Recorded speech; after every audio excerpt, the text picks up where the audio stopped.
Rachel, dumalo ka sa charity gala na gaganapin sa The Pavilion sa Taguig. May posibilidad na dumalo ang isang miyembro ng pamilya Figueroa sa event na yon. Kung makakadaupang palad mo ang isa sa kanila, siguraduhin mo makipagkaibigan sa kanila at panatiliin mo ang magandang ugnayan sa kanila. Malaki ang maitutulong ng koneksyon nila sa patuloy na pag-angat at paglago ng Aurevia Group. Gawin mo to para sa kumpanya natin. Napabuntong hininga si Rachel nang maalala ang sinabi ng kanyang ama bago siya umalis kanina. Ginawa niya ang utos nito. Dumalo siya sa charity gala at nagpakilala sa mga bisita. Napagod na siya pero wala pa rin siyang nakikilalang Figueroa. 3 lang naman sa mga Figueroa ang kilala ng media, sina Storm, Shadow at Sparrow. Pero isa sa kanila ay wala naman dito. Hindi ko naman kilala sa mukha ang iba pang miyembro ng Figueroa. Ang mabuti pa umuwi na lang ako. Nakakapagod makipagplastikan dito. Bulong niya. Nagpa siyang umalis si Rachel sa charity gala. Paglabas ng gusali, napansin niya ang isang simpleng lounge sa gilid ng venue na may pangalang Garden of Spirit. Tahimik ang lugar at may ilang taong umiinom sa loob, kaya naisip niyang pumasok. Umorder siya ng inumin, umupo sa isang sulok at uminom. Sa gabing yon, gusto lang niyang maramdaman na malaya siya, malaya sa pressure na hatid ng pagiging tagapagmana. Hi miss, nag-iisa ka ba? Tanong ng isang lalaki sa kalagitnaan ng pag-inom ni Rachel. Sandali niya itong tiningnan. Matangkad ito, charming, maganda ang katawan at tindig. May maayos ding pananamit at may ngiting tila sanay mang-akit. Halatang marami ng babaeng dumaan sa buhay nito. May kasama ako, invisible lang. Tugon niya para pasimple itong itaboy. Gusto niyang mapag-isa at ayaw niya ng istorbo, pero hindi nakahalata ang lalaki. Palabiro ka pala, miss. Alam mo, kanina pa kitang napapansin at mukhang may problema ka. Kung gusto mo ng kausap, libre ako. Siya nga pala, ako si Midnight. Hindi pinansin ni Rachel ang pagpapakilala ng lalaki at hindi rin niya narinig ng maayos ang pangalan nito. Patuloy lang siya sa pag-inom. Kahit patuloy ang pagtatangka nitong kausapin siya, akala niya isusuko rin ito pero nagkamali siya. Nang maubos ang kanyang inumin, nagdala ito ng ilang bote ng malamig na beer at tahimik na inilapag sa mesa niya. Kung ayaw mo ng kausap, baka gusto mo ng kainuman, miss. Pangungulit pa ni Midnight. Napangiti si Rachel. Ramdam na rin niyang tumatalabang alak sa katawan niya. Sure, mag-inom tayo at huwag mag-usap. Ayoko ng kausap pero gusto ko ng kainuman. Sang-ayon niya. Umupo ang lalaki sa upuang nasa tapat niya. Binuksan nito ang 2 bote ng beer saka ibinigay sa kanya ang isa. Inom lang siya ng inom at hindi na niya sigurado kung may nasasabi na ba siya rito na hindi niya alam. Hanggang mapansin niyang magkatabi na sila sa upuan. Yun ang huli niyang natandaan bago siya bumagsak at makatulog. Nagising si Rachel sa marahang tapik sa kanyang balikat. Ma'am, gising na po. Magsasara na kami. Dahan-dahan siyang nagmulat. Hindi niya alam kung ilang oras siyang nakatulog. Pero pakiramdam niya bahagyang nawala ang kalasingan niya. Una niyang napansin ay nakasandal siya sa balikat ng isang lalaki. Mabilis siyang dumistansya nang makitang ito ang lalaking kainuman niya kanina. Anong oras na ba? Mahina niyang sabi, saka tiningnan ang Rolex sa kanyang pulsuhan. What? 6:00 na? Gulat niyang sabi. Yes, ma'am. Nagsasara po kami ng 6:00 ng umaga at magbubukas naman ng 6:00 ng gabi. Sabi ng babaeng waitress. Sorry, I fell asleep. Anyway, thank you for waking me up. Tugon niya saka tumayo. Ma'am, iiwan niyo po rito ang kasama niyo? Sandaling tumingin si Rachel sa lalaki na mahimbing pa rin natutulog. Hindi kami magkasama. Nakainuman lang kami kagabi. Ikaw na lang ang gumising sa kanya para makauwi na rin siya. Salamat. Tugon niya saka umalis. May presentation pa siya sa board mamaya para subukin ang kakayahan niya bilang susunod na chairwoman ng Aurevia Group, ang isa sa mga matagumpay na hotel and resort company sa bansa, at kumpanyang itinatag ng yumao niyang ina. Sa edad na 26, kasalukuyan pa siyang executive in training. Kailangan niyang pagbutihin para makuha ang boto ng board members. Kung hindi, sa iba mapupunta ang posisyon ng kanyang ina. Makalipas ang halos 1 oras, nasa loob na si Rachel ng executive boardroom ng kumpanya. Nakasuot siya ng puting blouse, navy blue blazer at pencil skirt. Maayos na nakatali ang mahaba niyang buhok at bahagyang natatakpan ng light makeup ang bakas ng kanyang puyat. confident siyang nakatayo sa unahan hanggang magsimula ang kanyang presentation. Good morning everyone, panimula niya. Ang Nasugbu, Batangas ay isa sa mga sikat na beach destinations na malapit sa Metro Manila. Marami ng resort doon, pero kakaunti pa rin ang tunay na high-end eco-luxury resort na may malasakit sa kalikasan. Layunin ng proyektong to na magtayo ng isang world-class resort na magbibigay ng luxury experience habang pinangangalagaan ang kapaligiran. Nagpatuloy si Rachel sa pagpapaliwanag ng market analysis, risk assessment at projected occupancy rate. Nang matapos ang presentasyon ay ilang segundo munang natahimik ang buong silid. Pagkatapos, nagsimulang pumalakpak ang ilan sa board members. Impressive, Miss Santavida. Very detailed ang proyekto. Maganda ang feasibility study at malinaw ang long-term vision. Ngumiti ng bahagya si Rachel.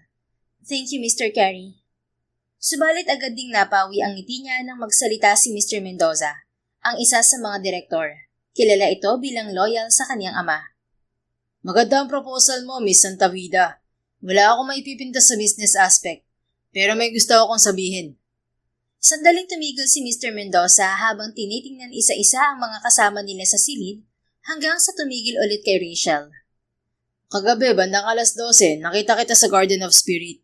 Isang lounge at bar na kilalang tambayan ng mga taong gustong uminom at magpakalasing. Hindi lang yun, nakita rin kitang nakatulog sa sobrang kalasingan habang may katabing lalaki.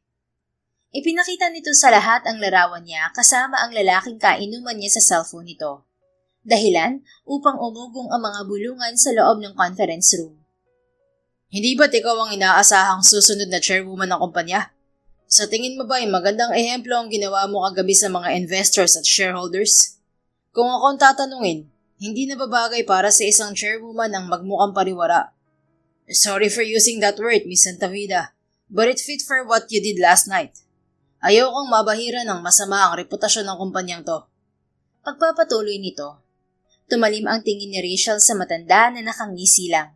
Tahimik namang napayuko ang ilan habang hinihintay ang sagot niya. Bago pa siya makapagsalita, nagsalita naman si Mr. Jimenez, ang isa pang board member na loyal din sa ama niya. Kung pag-uusapan lang din ng kahandaan sa pamumuno, sa tingin ko mas nararapat si Mr. Sonny Santavida. Mas matagal na siyang nasa operasyon ng kumpanya at mas bihasa sa pamamahala. Lahat ng mata ay napunta kay Sonny, ang nakatatandang kapatid ni Rachel. Marahan naman itong umiti. Maraming salamat sa inyong tiwala, gentlemen. Pero hindi ako nararapat na humawak ng kumpanyang to.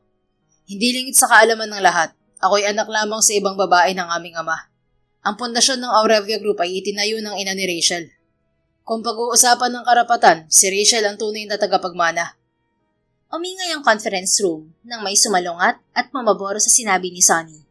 Maganda pakinggan ang sinabi nito at mukhang pabor yun kay Rachel. Ngunit alam ng dalaga na gustong-gusto nitong umupo bilang chairman ng kumpanya ng kanyang ina. Hindi siya maluloko ng pagpapanggap nito. Bukod sa daddy niya, siya ang mas nakakakilala sa kapatid niya. May mungkahi ako para magkasundo tayo. Saad ni Ronnie Santavida, ang daddy ni Rachel at ang pansamantalang chairman sa ngayon. Tumigil ang ingay sa kahinintay ng mga ito ang sasabihin ng matanda. Matagal na nating nais na magkaroon ng partnership agreement ang Aurevia Group sa Figueroa Grand Palais. Kung tunay na handa si Rachel na mamuno sa kumpanyang ito, siya mismo ang mangunguna sa negosasyon.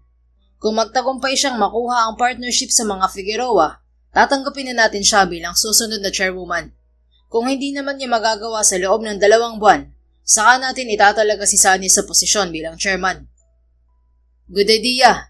Sabay-sabay na sang-ayon ng board. Miss Santavida, do you accept this challenge? Tanong ni Ronnie kay Rachel. Napahigpit ang pagkakahawak ni Rachel sa remote ng LED screen. Alam niyang hindi basta-bastang pamilya ang mga Figueroa at hindi rin basta-basta nakakakuha ng appointment sa mga ito. Malaking hamon yun para sa kanya pero hindi niya uurungan ang hamon ng kanyang ama. Yes, I'm accepting it, Mr. Chairman. Pagkatapos ng board meeting, inalam ni Rachel kung saan madalas pumunta ang CEO ng Figueroa Grand Palais na si Storm. Kung hindi niya ito makakausap sa opisina, susubukan niyang kausapin ito sa labas kahit napakailap nito sa mga tao. Nalaman niyang paminsan-minsan itong bumibisita sa construction site ng hotel expansion sa Pasay, kaya kinabukasan ay agad siyang nagtungo roon. Pagdating sa site, agad siyang lumapit sa gwardiya sa may gate. Sinabi niya ang kanyang sadya, at nang malaman nitong wala siyang appointment, hindi rin siya pinapasok. Pasensya na po ma'am, hindi po kami nagpapapasok ng bisita kung walang clearance. Mahigpit po yung pinagbabawal lalo na't delikado sa loob ng site. Hindi na nagpumilit si Rachel. Alam niyang trabaho lamang nito ang sundin ng protocol. Sige, maghihintay na lang ako rito kung sakaling dumating si Mr. Storm Figueroa. Babalik na sana si Rachel sa kanyang sasakyan nang may napansin siyang pamilyar na bulto ng lalaki kasama ang mga construction workers. Hubad-baro ito, may suot na puting safety helmet at bahagyang nababahira ng semento ang maong nitong pantalon habang naghahalo ng semento. Kapansin-pansin ang magandang hubog ng katawan ng lalaki na bahagyang nababahira ng pawis. Bawat pagkilos nito ay umuumbok din ang matitigas na kalamnan sa braso nito at buong katawan. Is this his way of getting a woman's attention? Bulong niya. Napalingon ang lalaki sa kanya. Kaagad siyang umiwas ng tingin na para bang nahuli siya sa isang bagay na hindi niya dapat pinagmamasdan. Rachel! Sigaw nito na nagpabalik sa kanyang tingin dito. Iniwan ng lalaki ang ginagawa at mabilis na lumapit sa kanya. Anong ginagawa mo rito? Paano mo ako nakilala? Tanong niya dahil wala siyang matandaan na nagpakilala siya rito sa bar. Hindi mo na ba ako matandaan? Ako si Hating Gabi. Ako yung kainuman mo sa Garden of Spirit ng isang gabi. Natatandaan kita, pero hindi ko alam na nagkausap tayo. Sabi ko mag-inuman lang tayo, di ba? Oo nga, pero nalasing ka kasi kaya hindi mo na maalala. Nagpakilala ako sa'yo pero hindi mo ako pinansin. Pero nang nalasing ka, ikaw na mismo ang kusang nagpakilala sa akin. Sinabi mo rin na huwag ako magsalita at huwag kitang hahawakan. At sinunod ko naman yun. Kahit pinaupo mo pa ako sa tabi mo, hindi pa rin kita hinawakan. Good boy kasi ako. Ginawa ko yun? Hindi makapaniwala niyang tanong. Hindi siya pala kaibigan kaya imposibleng gawin niya yon kahit nalasing pa siya. Huwag ka mag-imbento ng kwento ha. Totoo ang sinasabi ko, Rachel. Ang dami mo pang ikinuwento sa akin tungkol sa pamilya mo. Nabanggit mo na pressured ka sa succession ng kumpanya nyo. Na na-stroke at mamanaw ang mami mo 2 buwan na nakalilipas. Pero hindi ka man lang nakapagluksa ng maayos dahil kailangan mong sumabak agad sa training sa kumpanya nyo. Sinabi mo rin na ginigipit ka ng daddy mo para mapahiya ka sa harap ng mga tao. Dahil ang kuya mo talaga ang gusto niyang maging chairman. Kwento mo rin na pakiramdam mo wala kang kakampi sa bahay nyo at ginugulo ka pa ng hipag mo. Halos araw-araw nagbabangayan kayo at... Okay, stop. Pagpapahinto niya kay Midnight, patunay na totoo ang sinasabi nito. Hindi niya alam na ganoon pala karami ang nasabi niya habang lasing siya. Kung ano man ang mga narinig mo ng gabing yon, kalimutan mo na. Hindi naman importante ang mga yon. Sige, mabilis naman akong kausap.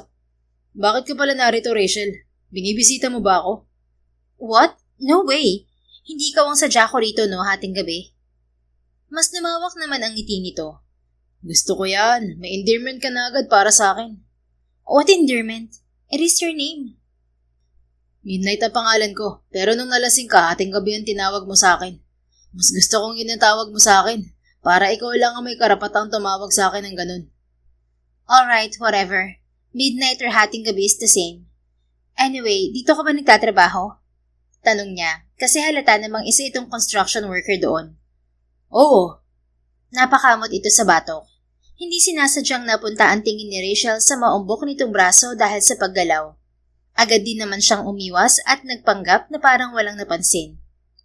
Hinahanap ko si Mr. Storm Figueroa. Nandito ba siya? Wala siya rito. Sa pagkakaalam ko, may business trip siya sa labas ng bansa. Hindi ko alam kung kailan siya babalik. May kailangan ka ba sa kanya? Yes, business. Kung wala siya rito, babalik na lang ako sa ibang araw. Tinalikuran ni Rachel si Midnight. Rachel! Naramdaman niya ang kamay nito sa kanyang braso saka siya hinila pabalik. Napasandal siya sa dibdib nito sa lakas ng paghila. Mabilis umalalay ang isa nitong kamay sa likod niya. Kasabay niyon ay dumaan ang likurang bahagi ng truck na may dalang construction materials, ilang pulgada lamang sa kinatatayuan niya. Ayos ka lang ba, Rachel? Tanong ni Midnight. Unti-unti siyang napatingala rito. Magkalapit na magkalapit ang kanilang mga muka. Halos maramdaman niya ang mainit nitong paghinga. Kanina lamang ay may bahid pa ng ngiti ang mga labi ni Midnight. Pero sa isang iglap ay napalitan yon ng pag-aalala. Lalong naging kapansin-pansin ang matatalim nitong mga mata, ang matangos na ilong, at ang matigas na panga na lalong umangat dahil sa seryoso nitong ekspresyon. Ramdam pa rin ni Rachel ang malakas na kabog ng dibdib, pero hindi niya alam kung dahil ba sa muntik na niyang aksidente o dahil sa mahigpit na pagkakahawak ni Midnight sa bewang niya. "I'm fine, thank you." Mahina niyang sabi sa kadahan-dahang kumawala sa pagkakahawak ng binata. Lumapit ito sa driver ng truck at pinagsabihan saka bumalik sa kanya. Pasensya na, Rachel. Blind spot sa driver ang pwesto mo kanina. Sa loob na lang tayo mag-usap para siguradong ligtas ka. "No need, aalis na ako. May trabaho pa ako sa opisina." Mabilis niyang paalam. Nagmamadali siyang sumakay sa kanyang kotse. Bago magmaneho, lumingon pa siya sa kinatatayuan ni Midnight. Nakatingin ito sa sasakyan niya habang matikas na nakatayo sa may gate. At ngayon, nakapaskil na ulit ang mapaglarong ngiti sa mga labi nito. "Kailangan kong umiwas sa kanya. Hindi ko kailangan nagdagdag na abala sa buhay ko. Lalo na ngayon na mas marami akong dapat isipin at gawin. May laban akong kailangang panalunan. At hindi ako pwedeng mawalan ng focus dahil lamang sa isang lalaking bigla na lang sumulpot sa buhay ko." Saad niya saka nagmaneho paalis. Samantala, hindi nawala ang ngiti ni Midnight habang nakatanaw sa papalayong sasakyan ni Rachel. 27 years old siya at Director of Luxury Hospitality Development ng Figueroa Grand Palais. She really got me interest. Mahina niyang sabi. Nagsimula ang interes niya kay Rachel nang dadalusan na siya sa charity gala sa The Pavilion. Pero na-late siya at nagpa siyang hindi na lang tumuloy. Tumigil siya sa isang lounge para sandaling uminom. Pero doon niya nakita si Rachel na tila walang pakialam sa mundo habang hawak ang baso ng alak. Maganda ito at napaka-elegante sa suot na rose gold off-shoulder A-line gown. May fair at silky skin. Maumbok at namumula ang magkabila nitong pisngi. Malamlam ang mga mata, may cute na ilong at mapupulang labi. Ilang beses siyang nagtangkang lumapit dito, pero hindi siya nito pinapansin. Na-challenge siya rito at inakalang nagpapakipot lang ang dalaga, pero hindi niya inaasahan na magiging listener siya sa mga problema nito sa buhay. Habang nakatanaw pa rin sa sasakyan, narinig ni Midnight ang pagtunog ng cellphone niya. Dinukot niya yun sa bulsa ng maong pants niya. Nakita niya ang pangalan ng kanyang mommy kaya mabilis niyang sinagot ang tawag. Mom, I have big news for you. I met a new girl the other night. She's Rachel. My God, Midnight. Babae na naman? Putol ni Safira sa sasabihin ni Midnight. Sa loob ng isang linggo, ilang babae ang dumadaan sa buhay mo. Hindi ka makontento sa isa, anak. Hindi laruan ng mga babae at dapat minamahal sila. Tumigil ka na sa pambababae mo. Mom, this is different. Hindi siya ang lumapit sa akin dahil ako ang lumapit at nagpapansin sa kanya. Hindi ko rin nahawakan ng kamay niya kahit magkatabi kaming natulog. What? Magkatabi kayong natulog pero hindi mo nahawakan ng kamay niya? Niloloko mo ba ako, ha? Natawa si Midnight sa reaksyon ng kanyang ina. Mom, relax. Hindi tulad ng iniisip mo nangyari. Nang-inuman kami nung isang gabi. Nalasing siya at nakatulog sa balikat ko. Sinabi niyang wag ako magsasalita at wag siyang hahawakan. At sinunod ko siya. Ginawa ko lahat ng sinabi niya. Parang naging alipin ako ng mga salita niya. Kahit nangangawit na ako sa pagkakaupo, hindi ako gumalaw. Dahil baka mahulog ang ulo niya na nakasandal sa balikat ko at mahawakan ko siya. Ayokong baliin ang pangako ko na hindi ko siya hahawakan. Hanggang sa makatulog ako sa tabi niya. Kinaumagahan pagising ko, nakaalis na siya at sobrang sakit ng katawan ko. Pero okay lang dahil masarap naman ang tulog niya. Natahimik sa kabilang niya. Maya-maya, narinig niyang tinawag ng kanyang mommy ang daddy niya. Zach, Midnight is sick! Napamulagat si Midnight sa narinig. Mom, I'm not sick. What happened? Tanong ng daddy niya sa background. He never even touched the woman's hand, even though they slept together. There's a problem with him. Tawagan mo si Shadow para ma-check up siya. Hindi talaga normal ngayon si Midnight. Tukay ng mommy niya sa kapatid niyang doktor at isa sa unang triplets ng mga ito. Maybe he likes the girl. Just let him. Tugon lang ng kanyang ama. Anyway, Midnight, balik atensyon ni Safira kay Midnight. May babaeng tumawag sa opisina na nagpakilalang Shara. Girlfriend mo raw siya at dinadala niya ngayon ang anak mo. What? No way, Mom. Imposibleng mabuntis ko siya. At hindi ko kilala ang babaeng yun. Paano mo siya makikilala? Hindi naman nagtatagal ang mga babae sa buhay mo. Kahit isa wala ka natatandaan sa mga naging karelasyon mo. I swear, Mom, kung buntis ang babaeng yun, siguradong hindi sa akin ng bata. Yes, I've kissed women, but I never slept with anyone, except Rachel. Bumuntong hininga si Safira sa kabilang linya. Sumasakit ang ulo ko sa ginagawa mo, Midnight. Kailan ka ba makukontento sa isang babae? Hindi ko man lang tumulad sa mga kapatid mong matitino. Mom, boring ang mga kapatid ko, lalo na si Kuya Storm. Workaholic na, anti-romantic pa. Hindi pa yata nagkaka-girlfriend yun. Hindi na ako magtataka kung tatanda siyang binata.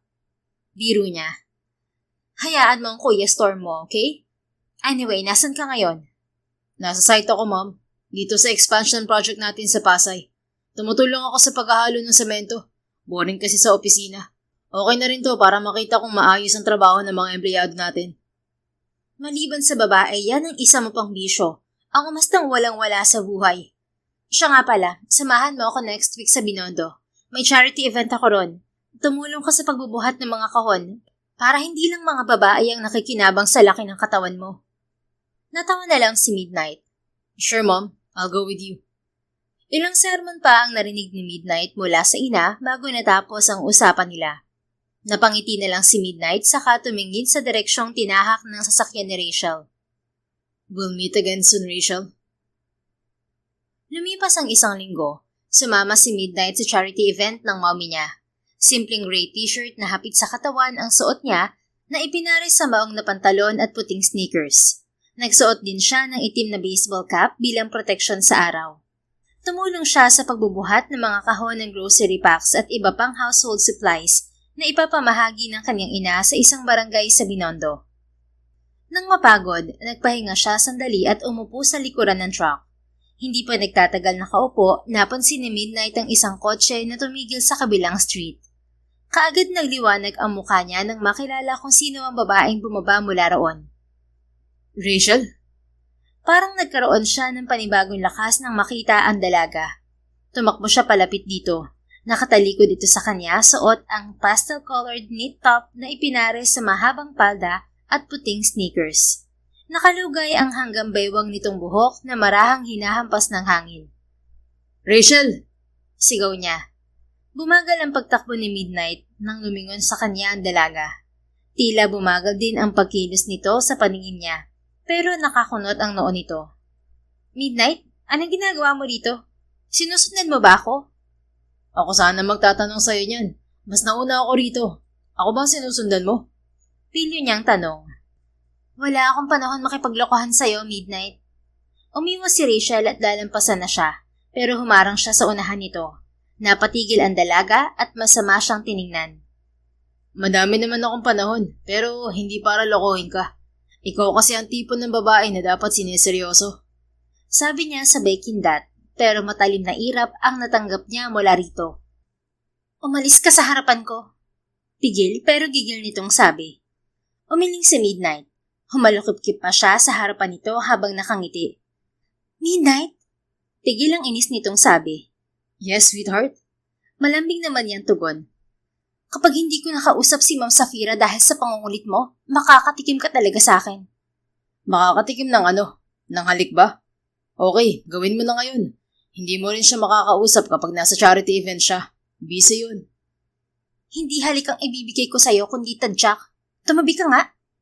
Hinampas ni Rachel ang dibdib ni Midnight saka itinulak, pero hinawakan niya ang kamay nito at idinikit sa dibdib niya. Rachel, nararamdaman mo ba ang tibok ng puso ko? Pangalan mo lang ang tinitibok nito. Madamdamin niyang sabi na may namumungay na mga mata. Pinilit ni Rachel hilahin ang kamay, pero hindi niya ito pinakawalan. Bitiwan mo ko. Singhal nito saka siya itinulak. Bahagyang napaatras si Midnight. Hindi niya napansin ang nakausning bahagi ng semento sa gilid ng kalsada. Sumabit ang sakong ng sapatos niya at nawalan siya ng balanse. Dahil hawak niya ang kamay ni Rachel, nahila niya ito patumba. Nagawa niyang alalayan ang dalaga para hindi ito masaktan. Pero sandali siyang natigilan nang lumapat ang noo nito sa mga labi niya. Gulat na dumistansya si Rachel sa kanya, pero nanatili itong nakapatong sa ibabaw niya. Pakawalan mo ko! Ano ba?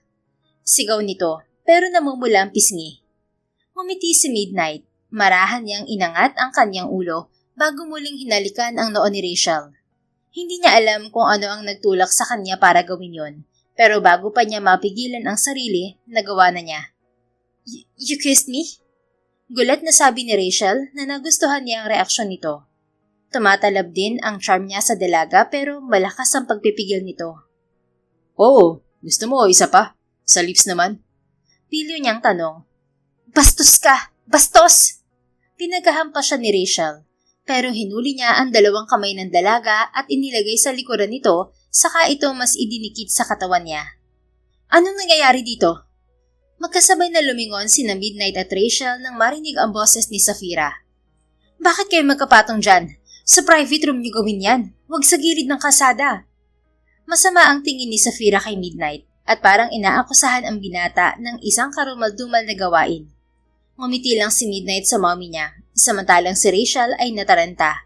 Nagpumilit itong kumawala sa yakap niya at hindi nito sinasadyang matuunan ng tuhod ang pagkalalaki niya.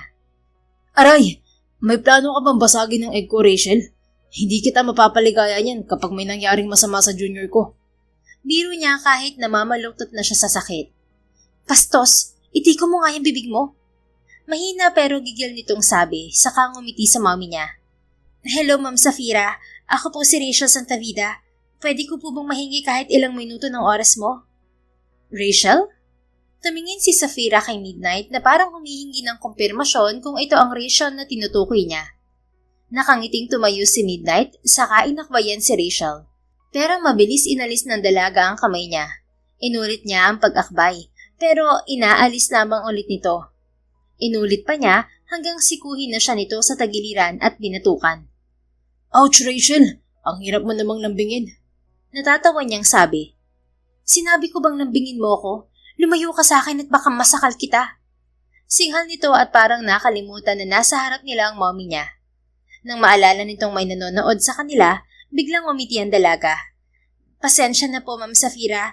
Hindi naman po ako brutal. Sadyang makulit lang po ang lalaking to.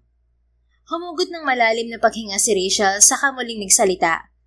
Ma'am, kahit ilang minuto lang po, pagbigyan niyo po sana ako. Sinadya ko po talaga na puntahan kayo rito nang malaman kong may event kayo sa lugar na to. Kailangan ko lang po talaga kayong makausap. 5 minutes ng oras ni Ma'am Safira kapalit ng isang araw na pakikipag-date mo sa akin, Rachel. Singit ni Midnight. Shut up, Midnight! Siniko na naman siya ni Rachel sa tagiliran, pero nanatili ang ngiti nito sa mommy niya. Halatang naaliw naman ang mommy niya na nasasaktan siya. Sige, bibigyan kita ng 5 minutes. Pagbigyan mo lang ang hiling ng binatang to, Miss Santavida. Sa tingin ko naman, seryoso siya sa'yo. Yes, ma'am. Makikipag-date po ako sa kanya kahit alam ko naglalaro lang siya. Maraming salamat po. Mabilis nitong sang-ayon. Pasimpleng nag-thumbs up si Midnight sa mommy niya. Ngayon lamang siya nito sinuportahan pagdating sa babae. Marahil hindi naman niya kailangan ng tulong nito noon dahil babae mismo ang lumalapit sa kanya. Pero ngayon, iba na. Siya ang gumagawa ng paraan para mapansin ni Rachel. Let's talk inside my car, Miss Santavida. Paanyaya ni Safira saka nagpatiuna pabalik sa sasakyan nito. Noted, ma'am. Halata sa mukha ni Rachel ang labis na kasiyahan sa pagpayag ni Safira. Wala namang ideya si Midnight kung ano ang dahilan ng dalaga, pero mas excited siya sa magaganap nilang date. Hindi rin nagtagal nang lumabas si Rachel sa sasakyan. Nilapitan niya agad ang dalaga na halatang masayang masaya. Free ako sa weekend, Midnight. Sunduin mo na lang ako sa bahay. Dumukot ito ng isang calling card sa bag saka may isinulat sa likod niyon bago ibinigay sa kanya. Ito ang address ko. Huwag ka malilate sa date natin. Bili nito bago umalis. Napatingin na lang si Midnight sa hawak na calling card. Nang makaalis ang sasakyan ni Rachel, nagmamadali siyang pumasok sa sasakyan ng mommy niya. Mom, anong pinag-usapan niyo? Bakit parang ang bait ni Rachel sa akin ngayon? Usisa niya sa ina. Gusto niya magpa-arrange ng appointment sa Kuya Storm mo kahit ilang minuto lang para i-discuss ang partnership. Nangako ako kay Rachel na pwede niya makausap si Storm pagbalik mula sa Italy. Pero hindi ako nangangako kung tatanggapin ng kuya mo ang proposal niya. Naka-Storm pa rin ang desisyon sa bagay na yon. Sinabi ko rin na bigyan ka ng pagkakataon para makilala ka pa niya. At huwag mo sayangin yun, anak. Kung seryoso ka sa kanya, magseryoso ka at huwag maglaro. Alam ba niya na anak mo ko? Hindi ba niya alam? Nagtatakang tanong ni Safira. Hindi ko sinasabi sa kanya. Tinawag nga kitang ma'am kanina, di ba? Kung alam siguro niya, baka ako ang pinilit niya para makausap si Kuya Storm. That's good. Kung gusto mo talaga si Rachel, mas mabuting magustuhan ka niya bilang ikaw at hindi ang estado mo sa buhay. Hindi ko pa siya gusto, ma'am. Na-challenge lang ako sa kanya at natutuwa akong asarin siya. Pagtatama niya. Sa ngayon, wala pa siyang espesyal na nararamdaman sa dalaga. Pero kaya na nitong pabilisin ang tibok ng puso niya. Ngunit maaga pa para sabihin na mahal na niya ito. It started that way, Midnight. Hopefully siya na babaeng magpapatino sa'yo. Anyway, itago mo muna sa kanya kung sino ka. Lalo ngayon na may kailangan siya sa pamilya natin. Baka gamitin ka lang niya para makuha ang gusto niya. Alamin mo muna ang totoo niyang motibo. Kapag sigurado ka na sa kanya, saka mo ilantad kung sino ka. Ngumisi si Midnight.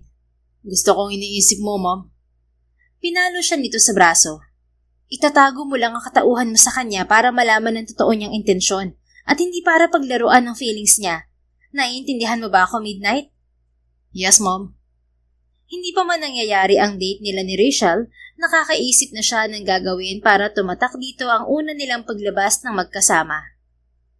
Sa kabilang banda, magaan ang aura ni Rachel pagka-uwi niya sa bahay nila sa Pasay. Pero sinalubong agad siya ni Kami, ang asawa ng kanyang kuya. Nakangiti ito habang hawak ang baso ng juice.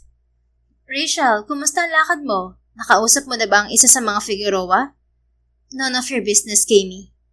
Tugon niya saka ito nilampasan. Ngunit hindi pa siya nakakalayo nang sumigaw si Kami at umiyak. Rachel, ano bang ginawa ko sa iyo at ganitong pagtrato mo sa akin? Asawa ako ng kapatid mo. Please tanggapin mo na ako. Pamilya tayo rito. Napapikit si Rachel saka napabuntong hininga. Lumingon siya kay Kami at nakitang basa ang damit nito at wala ng laman ang hawak nitong baso. Huwag mo akong simulan sa kadramahan mo, Kami. Wala ka namang alam gawin kundi ubusin ang pasensya ko. Nagkalat ka pa riyan para lang magmukhang tinapunan kita ng juice. Ang arte mo na, ang OA mo pa. Anong nangyayari dito? Kami, bakit basang-basa ka? Tanong ng bagong dating na si Sonny, ang nakatatandang kapatid ni Rachel. Nang lumapit ang lalaki, itinodo ni Kami ang drama. Sonny, walang kasalanan si Rachel. Kasalanan ko lahat ng to dahil pinakasalan kita. Mahal kita at siguro naninibago lang siya na miyembro ako ng pamilya niyo. Alam mo naman ang history namin ng kapatid mo. Schoolmate kami ng college at matagal na siyang may galit sa akin. Akala niya, inagaw ko ang boyfriend niya noon. Please, unawain na lang natin siya. Isa pa, baka napagod lang siya sa training at hindi niya sinasadya na mabangga ako. Matitiis ko naman ang mga ginagawa niya basta tanggapin niya lang ako. Nasa po ni Rachel ang sentido nang sumakit ang ulo niya sa pinagsasabi ng hipag niyang dramatista. Kuya Sonny, limitahan mo ang pagsiselfon ng asawa mo. Uso ngayon ang drama reels at baka napapanood niya yon. Kuhang-kuha niya kasi ang paawang kontrabida sa mga short drama at kuhang-kuha rin niya ang inis ko. Sobrang OA ng asawa mo. Ang pangit pang umarte. Bumalik ka muna sa silid natin at magbihis, Kami. Kakausapin ko lang si Rachel. Mangako ka na hindi mo siya papagalitan, Sonny. Oo, I promise. Thank you, honey. Tumalikod si Kami kay Sonny at nakaharap naman ito kay Rachel kaya kitang-kita ng dalaga ang pagngisi nito. Pinapanindigan talaga nito ang mabait na imahe sa harap ng pamilya niya at siya naman ang pinagmumukhang kontrabida. Rachel, alam ko may hindi kayo pagkakaunawaan ni Kami. Pero sana tanggapin mo na siya bilang miyembro ng pamilya natin. Kalimutan mo na yung nangyari noon. Matagal na yun. Ayokong araw-araw kayo nagbabangayan. Ani Sonny nang makaalis ang asawa nito. Hindi ako nagsisimula, kuya. Siya ang palaging gumagawa ng paraan para may pagtalunan kami. Kung kilala mo talaga ang asawa mo, alam mong hindi ako ang problema. Rachel. Pagod ako, kuya. At mas pagod akong ipagtanggol ang sarili ko sa mga taong hindi naman marunong makinig sa akin. Katulad yun ni Daddy. Ewan ko ba't mas pinapaniwalaan yung babaeng yun at ako nagiging masama sa paningin nyo. Ako ang pamilya nyo rito at sampid lang ang babaeng yun sa pamamahay na to. Rachel, asawa ko si Kate. Alam ko, kuya. Kaya rendahan mo ang asawa mo.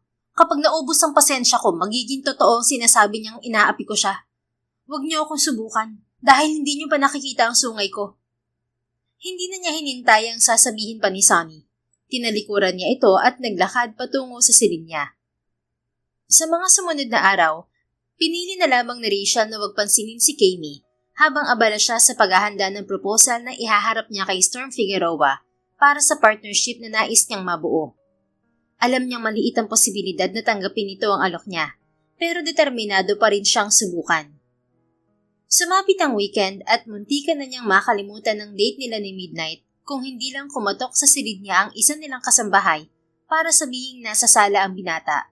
Nagmamadali siyang nagpalit ng isang simpleng light blue dress na hanggang tuhod ang haba. Ipinare sa puting sandals at maliit na sling bag. Hinayaan niyang nakalugay ang kanyang buhok at naglagay ng kaunting makeup bago bumaba.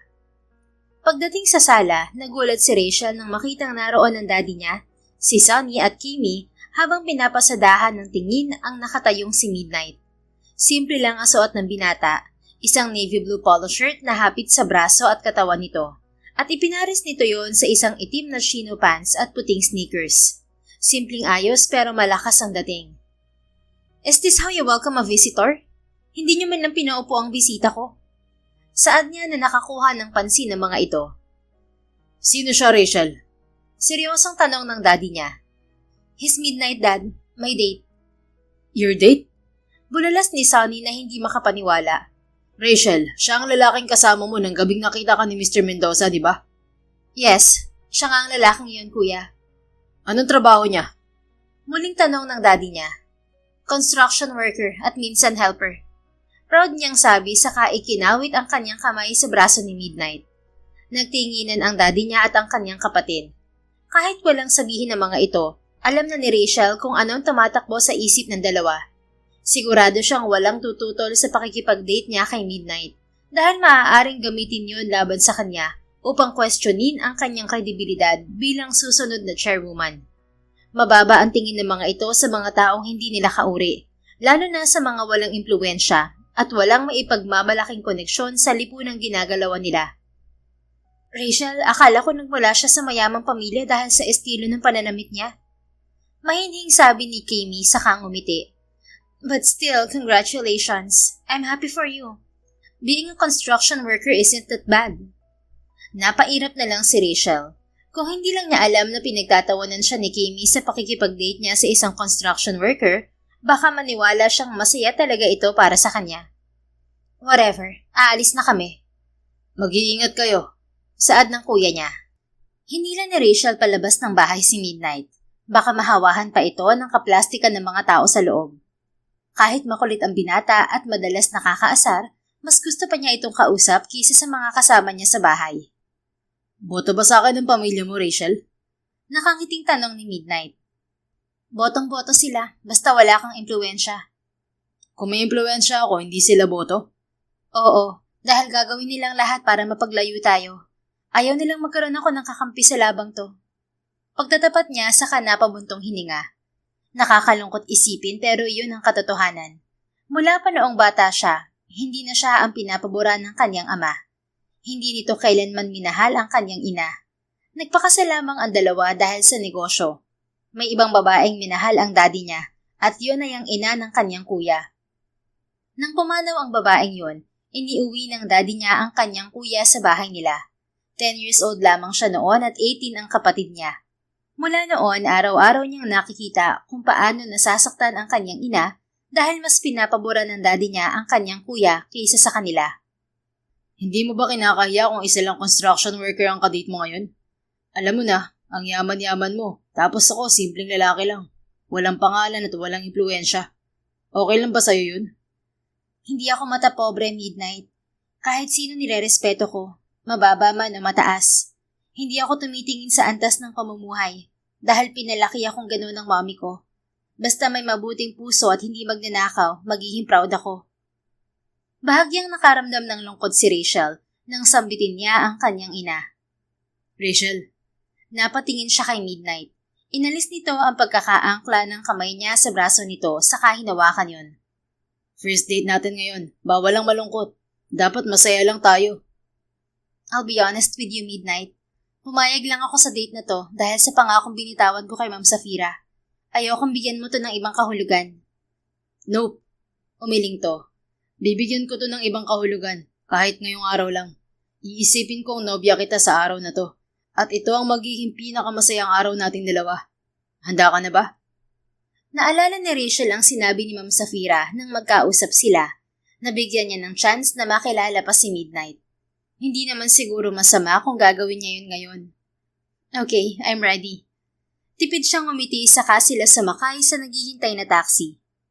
Sa buong biyahe, halos walang tigil sa pagkukwento si Midnight. Lahat ng nakikita nito sa daan ay nagagawa nito ng nakakatawang komento.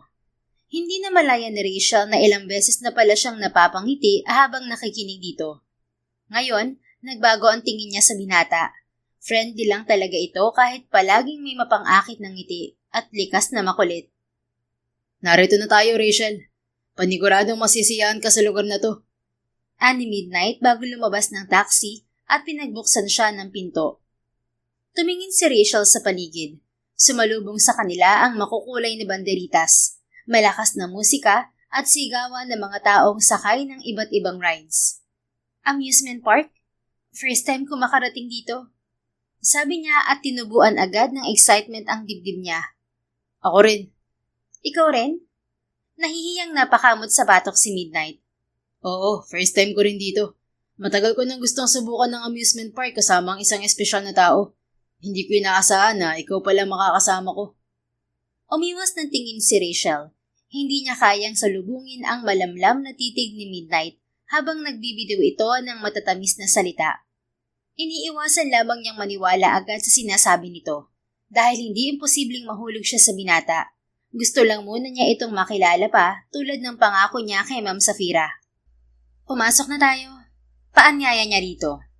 Pagkapasok pa lang nila ay bumili na si Midnight ng 2 cotton candy. Kulay asul ang para dito at kulay rosas naman ang para sa kanya. Huwag mo sabihin na ngayon mo lang din ito matitikman, Midnight. Tanong ni Rachel. Oo, natuwa lang ako dahil sa kulay kaya binili ko. Tikman natin. Tumango si Rachel saka kumurot sa cotton candy at isinubo. Nang malasahan, parang nagliwanag ang paligid niya. Ang sarap, nagmelt agad sa dila ko. Nagagalak niyang sabi. Nagmelt din ang puso ko sa ngiti mo, Rachel. Saan di Midnight na nakatitig sa kanya? Midnight, no flirty acts, okay? Let us enjoy this place like we were kids again. Okay, your wish is my command, your highness. Tinupad ni Midnight ang pangako nito. Hindi ito nagbibitiw ng mapang-akit na salita o tingin sa kanya. Natural ang kanilang mga kilos na parang mga batang nakawala sa hawla at unang beses na nakita ang mundo sa labas. Kung nag-enjoy siya, parang mas nag-e-enjoy ang binata. Subukan naman natin yung binabaril na yun, Rachel. Turo ni Midnight sa isang booth. Excited naman siyang pumayag. Sige, laban tayo. Ang matalo manlilibre ng ice cream. Hindi kita aatrasan, your highness. Kahinaan ko ang magagandang babaeng katulad mo. Pero hindi ako magpapatalo sa'yo. Humanda ka. Confident nitong tugon. Nang magsimula ang laro, sunod-sunod na bumagsak ang mga target ni Rachel. Samantalang si Midnight, 3 lang. Napasimangot ito sa kabinitiwan ng airgun. May sira yata ang baril ko. Anang binata. Natawa si Rachel sa reaksyon nitong parang batang pinagkaitan ng laruan. Bumawi ka na lang next time, Midnight. Saad niya saka tinanggap ang malaking stuffed toy bilang premyo. Nagliwanag ang mukha nito. Talaga? Lalabas ulit tayo? Natigilan sandali si Rachel. Wala na sana siyang balak na sundan pa ang paglabas nila ni Midnight. Pero nang makita niya ang inosente at masayahing version nito na parang bata, nagbago ang isip niya. Maybe some other time kapag hindi na ako busy. Tugon niya. Promise? Oo, promise. Pero ilibre mo muna ako ng ice cream. Natalo ko eh. Sure, tara. Hanap tayo ng ice cream parlor dito. Marahan siyang inalalayan ni Midnight sa siko. Habang naglalakad, napansin ni Rachel ang isang bata na nakatingin sa hawak niyang laruan. Lumapit siya rito at huminto sa harapan nito. Gusto mo ba? Nahihiyang tumango ang bata. Hindi na siya nagdalawang isip at iniabot dito ang stuffed toy. Thank you po, Miss Ganda. Masaya nitong sabi. You're welcome. Pagbaling ni Rachel kay Midnight, nahuli niya ang titig nito habang may tipid ng ngiti sa labi. Hindi flirty ang ngiti nito, kundi parang proud ito sa kanya. Bakit? Nagtatakang tanong niya. Mas lalo akong humanga sa'yo, Rachel. Ano pa kaya ang kaya mong gawin para mahulog ako sa'yo? No flirty acts, Midnight. Paalala niya rito. Okay, sorry po. Pero totoo, Rachel. Humahanga ako sa'yo. Salamat kung ganon. I appreciate it. Ngumiti si Midnight saka inilahad ang kamay sa kanya. Halika na. Bumili tayo ng ice cream tapos sumakay tayo sa Ferris wheel. Alright, let's go. Tinanggap niya ang kamay nito at magkahawak kamay silang bumili ng ice cream. Makalipas ang ilang minuto, nasa loob na sila ng Ferris wheel cabin. Nang marating nila ang tuktok, eksakto ring naubos ang ice cream nila. Tumayo si Midnight at lumapit sa gilid ng cabin. Humawak sa railing. Ang gwapo ko talaga! Walang makakapantay sa kagwapuhan ko. Ako ang pinakagwapo sa aming magkakapatid. Sigaw nito na nagpatawa kay Rachel. Hoy, nakakahiya ka! Itigil mo nga yan! Ang yabang mo! Natatawa niyang pigil dito, pero patuloy lang si Midnight. Ang ganda ng kasama ko! Crush ko na siya! Muli nitong sigaw. Napailing na lang si Rachel pero hindi niya naiwasang mag-init ang kanyang muka. Hinayaan na lang niyang sumigaw ng sumigaw si Midnight. Maya-maya, lumapit din siya sa gilid at sumigaw. I hate you, Daddy! I hate you, Kuya! Kimi! I hate all of you! Papatunayan ko sa inyong hindi niyo ako kaya. Lalaban ako kahit mag-isa. Hindi niyo makukuha ang nararapat para sa akin. Buong lakas niyang sigaw. Hinihingal pa siya pagkatapos sumigaw at may munting luha ang nangilid sa kanyang mga mata. Dahil doon, gumaan naman ang pakiramdam niya. I hate you rin sa lahat ng hate ni Rachel. Hindi niyo siya kaya dahil siya si Wonder Woman. Tatalunin niya kayong lahat. Sigaw rin ni Midnight. Natawa si Rachel sa kamuling sumigaw. Midnight, salamat sa araw na to. Nag-enjoy ako.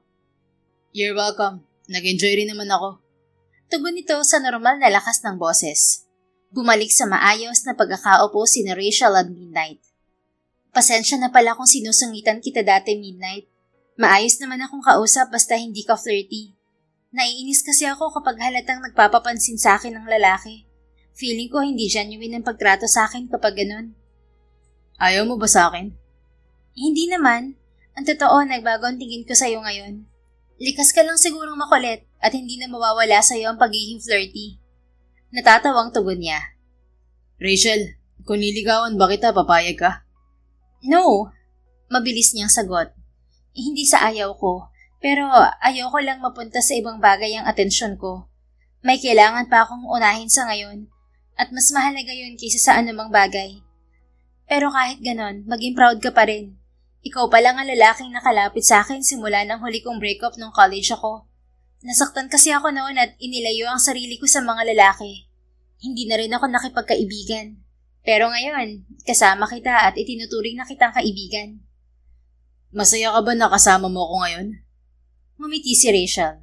Oo naman, at hindi ko ito pagsisisihan. Naranasan kong tumakas sandali sa totoo kong sitwasyon. Salamat, Midnight. I really do. Marahan itong pinindot ang dulo ng ilong niya.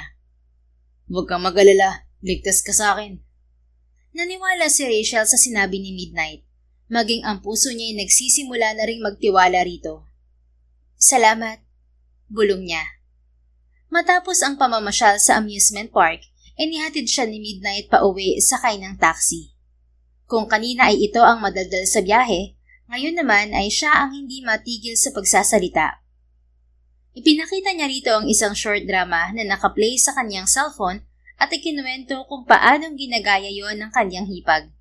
Tawa siya ng tawa, habang si Midnight ay nakangiti lang at tahimik na nakikinig sa bawat kwento niya. Bumalik lang sa tahimik si Rachel nang makarating sila sa tapat ng bahay nila. Para siyang nagising mula sa isang magandang panaginip at babalik na siya sa realidad ng kanyang buhay. Thank you, Midnight. Ingat ka sa pag-uwi. Paalam niya sa binata pagkababa ng taxi. Ngumiti lang ito saka humakbang palapit at marahan siyang niyakap. Rachel, tandaan mo, hindi ka nag-iisa. Kung kailangan mo ng kaibigan, narito lang ako. Gumaan ang kanyang pakiramdam. Salamat. Pagkatapos ng maikling pag-uusap, nagpaalam na rin si Midnight. Pumasok si Rachel ng bahay at nakita niyang nakangisi sa may pinto si Kami. Nagtaka siya na hindi ito nagdrama ngayon at tinalikuran lang siya. Mukhang masaya talaga ito na di mula sa alta ang nakadate niya. Isang linggo bago matapos ang 2 buwang palugit ng board kay Rachel, natanggap ng dalaga ang kumpirmasyon ng isang appointment sa CEO ng Figueroa Grand Palais. Dahil busy ito, parehong araw din ang schedule ng meeting nila. Maaga pa lang ay nagtungo na si Rachel sa opisina ni Storm. Nakasuot siya ng itim na blazer at pantalon na ipinares sa puting silk blouse. Simple ang kanyang mga accessory, pero sapat upang ipakita ang kanyang elegante at maotoridad na presensya, na parang isa na siyang chairwoman. Confident siya sa proposal niya at nangangako siyang iuuwi ang deal na ito. Miss Santavida, please proceed to the executive conference room. Mr. Figueroa and 2 of our executives are waiting for you. Saad ng sekretary. Tumingin si Rachel sa ID nito at ngumiti. Thank you, Miss Artemis. Iginiya siya ng sekretary patungo sa executive room. Confident siyang pumasok, pero natigilan siya sa kinatatayuan nang makita ang 3 lalaking nakasuot ng formal suit na naghihintay sa kanya. Sadyang nakaka-intimidate sa personal si Storm. Pero natuon ang paningin niya sa isang tao na seryosong nakaupo habang pinaglalaroan ang ballpen sa mga daliri. Miss Santavida, allow me to introduce Mr. Storm Figueroa, the CEO of Figueroa Grand Palais. Seated to his left is Mr. Nightfall Figueroa, the Vice President for Business Development. And to his right is the Director of Luxury Hospitality Development, Mr. Midnight Figueroa. Ang kumpirmasyong si Midnight nga ang lalaking nasa harapan ni Rachel ay nagpakabog ng malakas sa dibdib ng dalaga. Ang akala niyang isang simpleng construction worker at helper lamang ay isa palang Figueroa. Isang taong may mataas na posisyon sa kumpanya at kabilang sa mga susuri sa business proposal na dala niya. Bago pa mawala sa composure si Rachel, binati na niya ang 3 Figueroa. It's a pleasure to meet you, gentlemen. I'm Rachel Santavida, heiress of Aureva Group. I am currently undergoing executive training in preparation for my future role as a chairwoman. Thank you for the introduction, Miss Santavida. Sabi ni Nightfall. We appreciate you taking the time to meet with us today. We understand that you have prepared the proposal for Figueroa Grand Palais, and we are interested in hearing your vision. Nang makaupo ang lahat sa executive conference room, inilapag ni Rachel ang leather portfolio na naglalaman ng mga dokumento sa gitna ng mesa. Thank you for giving me this opportunity, Mr. Figueroa. I'm here to present a proposal for a strategic partnership between Aurevia Group and Figueroa Grand Palais. Nanatiling tahimik at 3 lalaki habang binubuksan ni Rachel ang presentation sa screen na nasa harapan nila. Ipinaliwanag ni Rachel ang konsepto ng proyekto.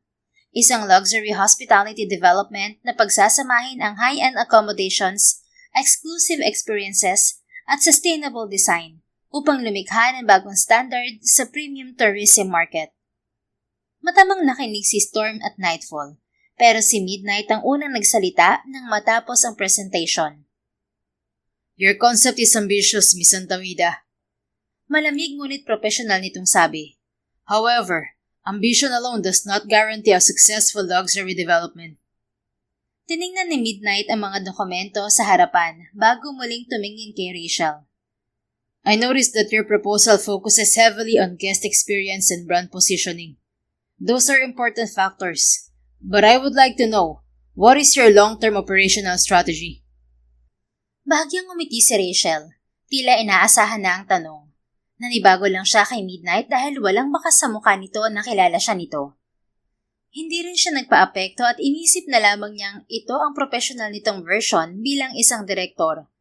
Mas naging mabusisi ito dahil sa karanasan nito sa trabaho at posisyon, kung saan bawat detalye ng isang proyekto ay kailangang suriin bago ito maaprubahan. Pero ang final approval ay manggagaling pa rin sa CEO. That is exactly why Aurevia Group is seeking for a strategic partner, Mr. Figueroa. Naiintindihan namin na ang pagbuo ng isang luxury property ay hindi lang tungkol sa paggawa ng isang kahangahangang structure. Kailangan nito ng expertise sa hospitality operations, mataas na service standards, tamang market positioning at pagpapanatili ng long-term brand value. Bahagyang itinaas ni Midnight ang kanyang tingin mula sa dokumento. And how do you intend to protect the exclusivity of the brand? Luxury markets are sensitive. Expanding too quickly can weaken the very image you are trying to build. Hindi nagpapigil si Rachel sa mga seryosong tanong na ibinabato ni Midnight. Confident niyang sinasalubong ang tingin nito at matalinong sumasagot. Ang strategy namin ay hindi nakatuon sa mabilisang expansion, kundi sa maingat at sustainable na paglago. Nauunawaan namin na ang Figueroa Grand Palais ay may matibay na legacy at mataas na pamantayan sa luxury hospitality. Ang layunin ng Aurevia Group ay makabuo ng isang flagship property na hindi lamang magpapatuloy sa reputasyon ng Figueroa, kundi makakatulong din sa pagpapalawak nito sa bagong market. Kapag napatunayan na nito ang tagumpay at natanggap ito ng target market, saka namin pag-aaralan ng susunod na hakbang para sa expansion. Tahimik ang silid sa loob ng ilang segundo, saka muling nagsalita si Midnight. Interesting. Most inventors focus on revenue projections. You are focusing on brand preservation. Because in the luxury industry, Mr. Figueroa, reputation is an asset that cannot be easily rebuilt once it is damaged. Seryoso at profesional niyang tugon. Mukhang nakontento na si Midnight sa mga sagot niya, kaya tumingin ito kay Storm. What do you think, Mr. CEO? Let me ask you one final question, Miss Santavida. Seryosong sabi ng CEO at ramdam niya ang otoridad sa boses nito. May kaba sa dibdib ni Rachel, pero confident pa rin siya sa harapan ng tatlo. Ngayon lang din niya napagtanto na may hawig pala si Midnight kay Storm, ngunit hindi niya yun nabigyang pansin noon. Why should Figueroa Grand Palais choose Aurevia Group as a partner? Tanong ni Storm. Because we're not offering just a transaction, Mr. Figueroa. We're offering a shared vision. Ang Aurevia Group ay magdadala ng investment, market access at commitment para ma-develop ang project na to. Habang ang Figueroa Grand Palais naman ang may expertise, reputation at legacy na kailangan para mabuo to bilang isang world-class hospitality destination. Now that is a partnership proposal. Confident niyang tugon. We admire your courage to be here alone, Miss Santavida. Honestly, your business partnership proposal is impressive. Hindi lang dahil ambitious ang concept, kundi dahil malinaw na naiintindihan mo kung ano ang kailangan para maging successful ang partnership na to. You came here not just with numbers and projections, but with a vision that respects the legacy of Figueroa Grand Palais. May paghangang sabi ni Nightfall. Tumikhim si Midnight at napansin ni Rachel na sinamaan nito ng tingin si Nightfall saka muling binalingan si Storm. What's your decision, Mr. CEO? Tanong ni Midnight. Kinabahan si Rachel sa maaaring isagot ni Storm. Palihim siyang nagdadasal na sana maging maganda ang resulta ng proposal niya. Our legal team will prepare the initial draft of the partnership agreement and send it directly to your email within a week for your review, Ms. Santavida. Once both parties have agreed on the terms, we can proceed with finalizing the agreement and signing the contract. Muntika nang mapatalon sa tuwa si Rachel nang marinig ang desisyon ni Storm. Thank you, Mr. Figueroa. Masayang sabi ni Rachel. Tumayo ang tatlo at isa-isang nakipagkamay sa kanya. I'm looking forward to working with you, Ms. Santavida. Saad ni Nightfall. Likewise, Mr. Figueroa, I look forward to a successful partnership between our companies. Tugon ni Rachel. Nakipagkamay rin si Storm kay Rachel, ngunit wala itong sinabi. Nanatili lamang itong kalmado bago na unang lumabas kasunod ang sekretary nito. At sa huli, si Midnight ang lumapit sa kanya. Congratulations, Rachel. Sabi nito habang nakikipagkamay. Alam kong kayang-kaya mong makuha ang deal na to. Si Wonder Woman ka, di ba? Thank you. Pero nasurpresa mo ko. Hindi ko alam na isa ka palang Figueroa. Nakangiting Anya. Magkakilala kayong dalawa? Nagtatakang tanong ni Nightfall. Yes, she's my friend. Mahinang tugon ni Midnight. Kailan ka pa nakipagkaibigan, Midnight? Hindi uso sa'yo yun, lalo na kung babae. Sigurado ka bang hindi mo siya girlfriend? Magkaibigan pa lang kami, Nightfall. Hindi pa handa si Rachel pumasok sa isang relasyon. Oo, bago to ah. Kaibigan mo pala siya. Pero ginisa mo siya ng tanong kanina. At hindi mo sinabi sa amin na magkakilala pala kayong dalawa. Hindi magugustuhan ni Rachel na makukuha niya ang deal dahil kakilala niya ako at inilakad ko siya sa inyo. Pero may tiwala naman ako sa kakayahan niya at hindi ako nagkamali. Nakuha niya ang deal kay Kuya Storm gamit ang kakayahan niya. Napangiti si Rachel sa paliwanag ni Midnight at sa tiwalang ibinigay nito sa kanya. Mahalaga yun para sa kanya dahil ayaw niyang umaasa sa backer. Mas gusto niyang ipakita ang sarili niyang kakayahan. Hindi niya babaliwalain ang mga itinuro ng mommy niya noon sa kanya. Then, good luck to both of you. Excuse me, maiwan ko na kayo. Paalam nito saka umalis. Ngumiti si Midnight kay Rachel at muli niyang nakita ang pamilyar na anyo nito. Ang Midnight na nakilala niya, pero sa formal nitong pananamit. Hindi ka ba nagalit o nagtampo sa akin na itinago ko sa'yo na isa akong Figueroa? Mami ko talaga si Safira. Curious nitong tanong. Hindi naman. Nalungkot ang itsura nito. Kung ganun, wala ka pa palang nararamdaman para sa akin. Hindi pa ako espesyal sa'yo. Hindi ka man lang nagalit na naglihim ako sa'yo. Wala akong kwenta. Hey, it's not that way, Midnight. I respect your decision for not telling me who you are. Isa pa, nasa getting to know each other stage pa lang naman tayo eh. At magandang simula to para mas makilala pa natin ang isa't isa. Napangiti ito sa sinabi niya. Thank you, Rachel. Tingin mo, sino pinakagwapo sa aming tatlo? Para nga kayong triplets eh. Hindi ko man lang napansin na hawig ka kay Storm. Aminin mo na mas gwapo talaga ako sa dalawang yun. Pero ang totoo, second set of triplets kami ni Nightfall. Soon, makikilala mo rin ang isa pa naming kakambal. Wow, ang galing naman. Yeah. Ano, lunch tayo? Libre ko. Paanyaya nito na hindi niya tinanggihan. Sure, libre pala eh. Makabawi man lang ako sa ibinigay mong kaba sa akin kanina. Biro niya. Hindi ka mukhang kinakabahan kanina, Rachel. Ang confident mo at ang ganda mo. Thank you. Tugon na lang niya sa kasya nito marahang inalalayan sa siko palabas ng silid. Magkasabay silang sumakay ng elevator pababa ng ground floor nang maisipan niyang magtanong. Siya nga pala, Midnight. Bakit naghahalo ka ng semento kung isa ka palang Figueroa? I mean, isa kang executive sa kumpanya niyo, pero ginagawa mo ang trabaho ng isang construction worker. Ginagawa ko talaga yun kapag bored ako sa office. Isa pa, masaya rin na magkaroon ng connection sa mga empleyado. Hindi lang sila mas magiging motivated sa trabaho, kundi mas pagbubutihan pa nila ang ginagawa nila. Humanga si Rachel nang malamang may ganoong side pala si Midnight. Hindi nito minamaliit ang mga trabahong nasa laylayan.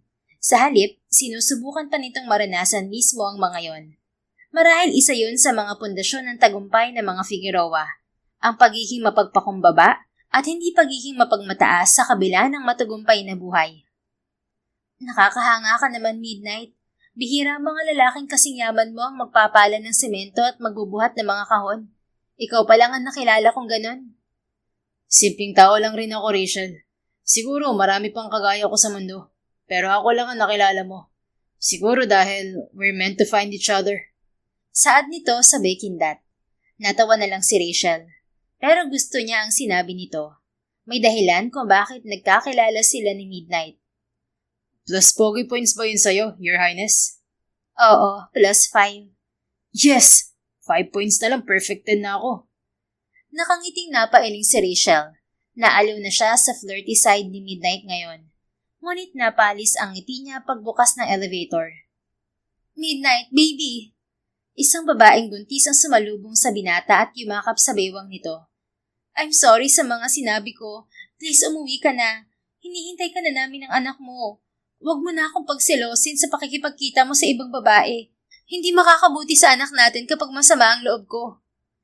Parang dinagukan si Rachel sa narinig kasabay ng kirot na naramdaman niya sa kanyang puso. Miss, hindi kita kilala. Anong anak ang sinasabi mo? Wala pa akong anak. Inalis ni Midnight ang braso ng babae sa bewang nito, pero sinampal to ng babae. How dare you? Pagkatapos mo ako buntisin, tatalikuran mo na lang ako? Ganito ba ang isang Figueroa? Tumatalikod sa responsibilidad? Sigaw nito na nakaagaw sa atensyon ng mga tao sa lobby. Midnight, siguro mag-usap muna kayong dalawa. Aalis na ako. Paalam niya saka naglakad palayo. Rachel, sandali lang. Hindi ko kilala ang babaeng to. Hindi pinansin ni Rachel ang sigaw ni Midnight. Dumiretso siya sa kanyang sasakyan at pinaandar yon. Nang bahagyang makalayo sa gusali ng Grand Palais, itinigil niya ang sasakyan sa gilid ng kalsada. Nasa po niya ang tapat ng dibdib at paulit-ulit na bumuntong hininga. Bakit ako nasasaktan? Wala naman kaming relasyon ni Midnight. Wala akong karapatang masaktan. Pinatatag niya ang sariling ekspresyon, saka muling pinaandar ang kotse. Sandali niyang binaliwala ang kirot sa dibdib niya para hindi siya mawalan ng focus sa trabaho. Makailang araw ang lumipas, natanggap ni Rachel ang email mula sa Grand Palais. Maingat niyang nireview ang kontrata kasama ang legal team ng Aurevia Group at ilang pinagkakatiwalaang executives na loyal sa kanyang ina at sa kanya. Itinago muna nila sa buong kumpanya ang tungkol sa partnership at napagkasundo ang gawing sorpresa ang pag-anunsyo niyon sa darating na 60th birthday party ng kanyang ama. Magaganap yun sa huling araw ng palugit na ibinigay nito sa kanya.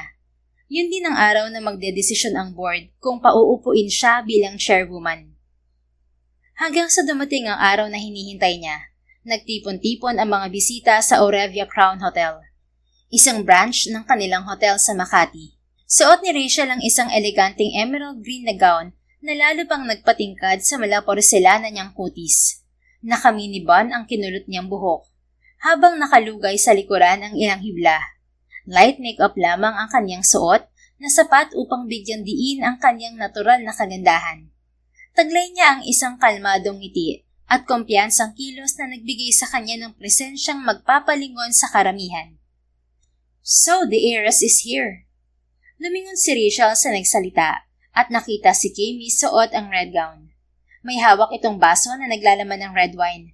Nakangisi ito at taas kilay. Oh, Kami, paano ka nakawala sa renda ni Kuya? Dapat nasa tabi ka lang niya. Ayoko pa naman ng kalat sa event na to. By the way, ang ganda ng collar mo. Bagay sa'yo. Puri niya sa suot nitong kwintas. Nawala ang ngisi ni Kami at napalitan niyo ng matalim na tingin. Ngunit nang mapansin nitong may tumitingin sa direksyon nila, muli itong umiti at lumapit sa kanya. Alam mo Rachel, kating-kati na akong palayasin ka sa bahay. Sawang-sawa na akong makita ka araw-araw. Kailan ka ba mawawala sa buhay ko ha? Matalim nitong tanong. Ngumisi siya at nakipagtitigan kay Kimi. Yan palang dahilan kaya palagi mong sinisira ang araw ko. Akala mo siguro aalis ako sa sariling pamamahay ko. Pagdidiin niya sa kanyang karapatan. Bahay mo? Nagpapatawa ka ba, Rachel? Wala pa sa'yo mga ari-arian ng mami mo at mawawala na yun sa'yo pagkatapos ng gabing to. Si Sonny ang magiging chairman ng Aurevia Group. Mapupunta na rin sa kanya ang lahat ng iniwan ng mami mo. Dahil siya ang mahal ni Daddy at hindi ikaw. At ako ang magiging pinaka-importanting babae sa kumpanya. Don't worry, hindi naman kita papalayasin sa bahay. Bakante naman ang storage room so pwede ka na ron. Marahang tumawa si Rachel sa kanapailing. Maya-maya naging seryoso siya. Dream on, Kami. Enjoy it while it's free. Because reality will slap you later. You can't have what is rightfully mine. Hindi nagpatalo si Kami. Mas lumapit pa ito kay Rachel saka bumulong. Whatever you say, just don't be surprised by what you'll see later. This day isn't just for Dad. It's your big day too. Good luck facing everyone after you see what I've prepared for you. Makahulugan itong sabi bago umalis. Nararamdaman ni Rachel na may mangyayari sa gabing yon. Kailangan niyang mag-ingat hanggat hindi pa siya umuupo bilang chairwoman. Naging mapagmatsyag siya sa paligid at hindi umaalis sa karamihan. Kung ano man ang pinaplano ni Kami, siguradong ikakapahamak niya yon. Rachel! Natigilan siya nang marinig ang pamilyan na boses mula sa kanyang likuran. Hindi siya makagalaw sa kinatatayuan dahil sa malakas na tibok ng kanyang puso. Dahan-dahang lumakad ang may-ari ng boses hanggang sa huminto ito sa kanyang harapan. Napaawang ang mga labi niya nang makita ang isang lalaki na parang hinugot na karakter sa nobela. Nakasuot ito ng itim na tuxedo na bumagay sa malapad nitong balikat at eleganteng anyo.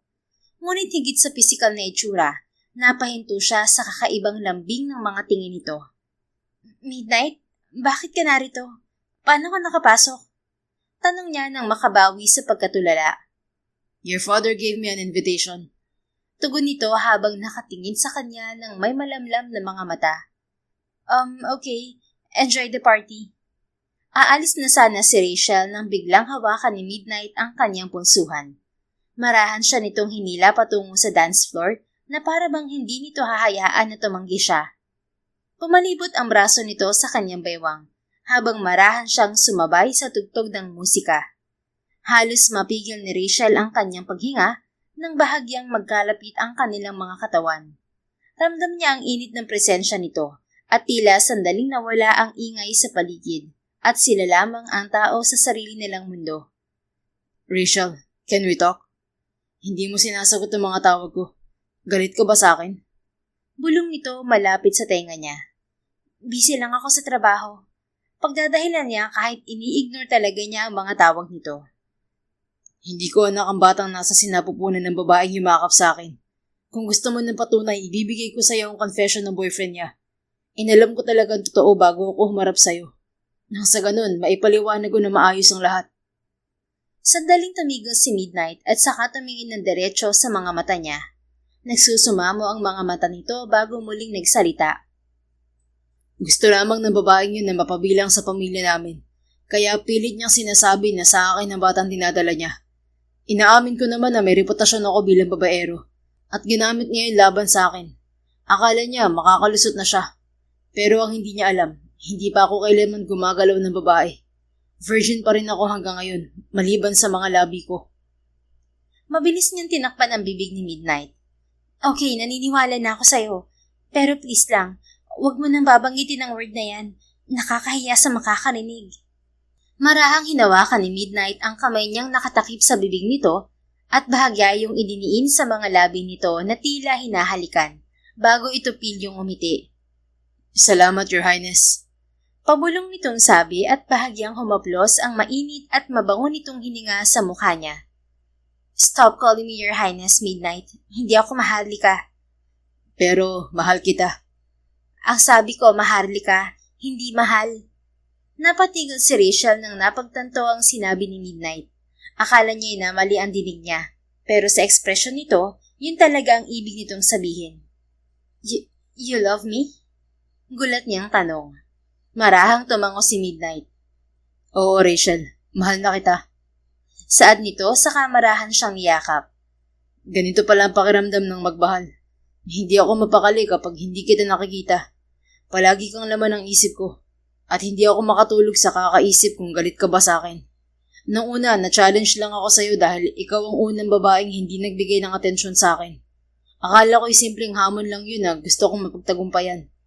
Pero habang tumatagal, hindi ko na malayang unti-unti nang mahuhulog ang loob ko sa'yo.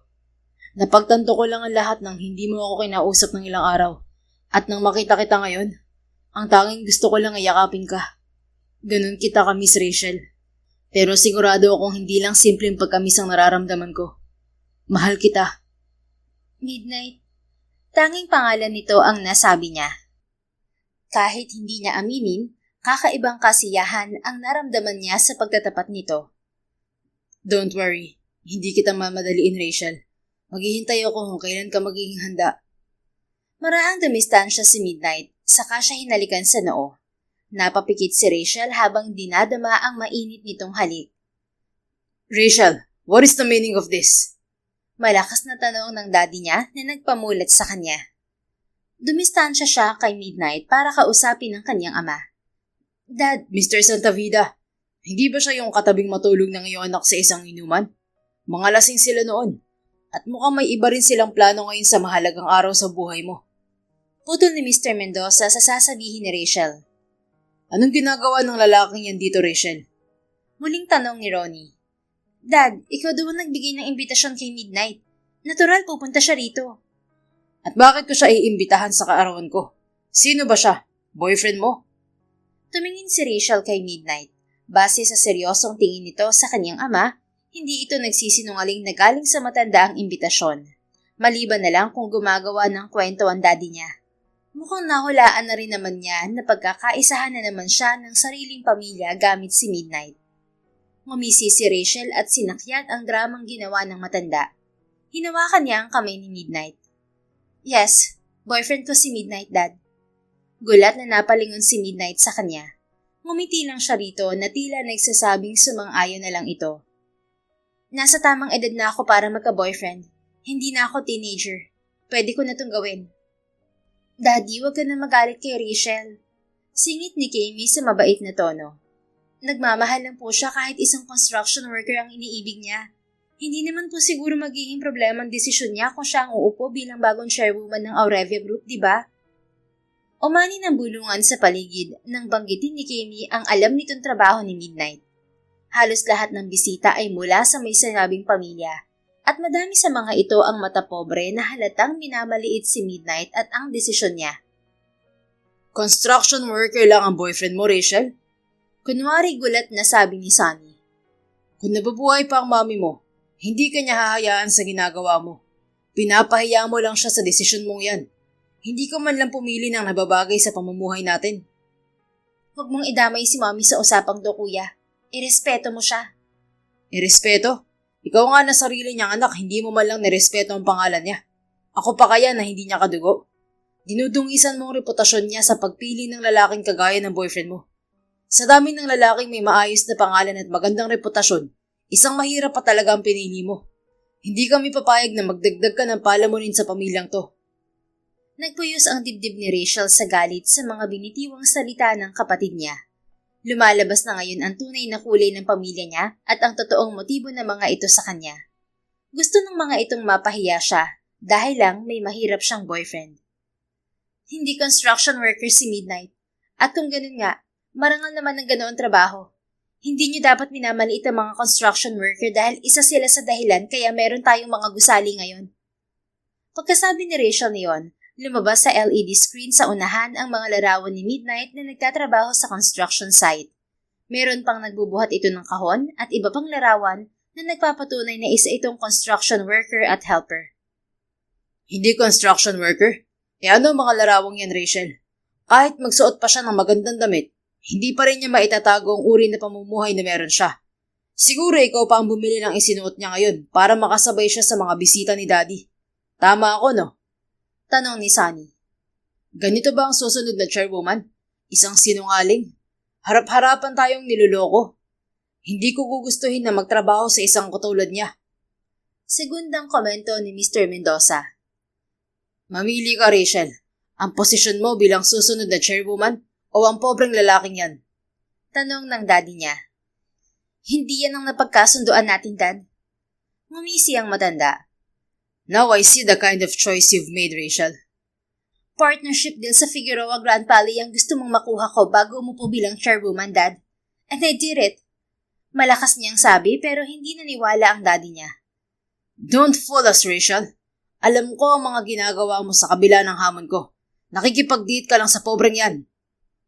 Muling lumitaw ang larawan ni Rachel at Midnight sa LED screen habang namamasyal sila sa amusement park. This is the daughter I raised. Paano kayo pagkakatiwala sa kanya ang kumpanya kung sa pagpili pa lamang ng lalaki ay bigo na siya? Malakas na sabi ng matanda at ipinapakita pa talaga nito ang pagka-disappointed sa kanya. Everything you say now, you'll regret it later, Dad.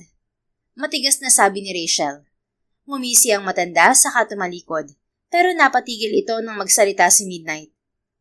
Ngayon naiintindihan ko na kung bakit bumagsak ang kita ng kumpanya niyo sa nakalipas na mga buwan, habang ikaw ang pansamantalang namumuno, Mr. Santavida.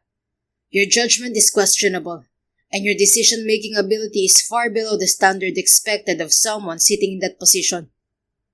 Galit na lumingon ang daddy ni Rachel kay Midnight. What did you say?